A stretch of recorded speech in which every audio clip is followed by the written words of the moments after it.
ছাঙ্গু লেকে রয়েছি। বরফ একদম নেই, কিছুদিন 15-20 দিন আগেও বরফ ছিল, 2 মাস আগে তো বরফে ভরেই ছিল। এখন শুধু মেঘ মেঘ আর মেঘ, এই মেঘ এই পরিষ্কার। এখন দেখুন ওই দিকটা একটু পরিষ্কার, এই দিকটা একটু পরিষ্কার, ওই দিকটা আবার মেঘ। দারুণ দৃশ্য, ভালো একটা দৃশ্য দেখাচ্ছে আপনাদের ছাঙ্গু লেকে।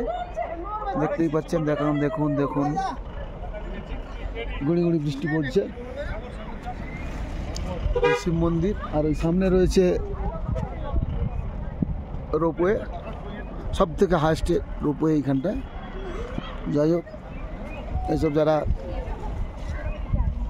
ইয়াকের উপর চড়ে ফটো তুলছে অনেকে, দেখতেই পাচ্ছেন। ওই দিক থেকে নাথুলা থেকে এলাম।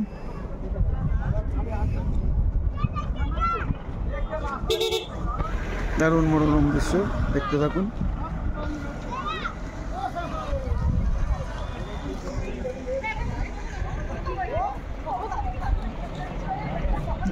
সুস্থ থাকুন, ভালো থাকুন, নমস্কার।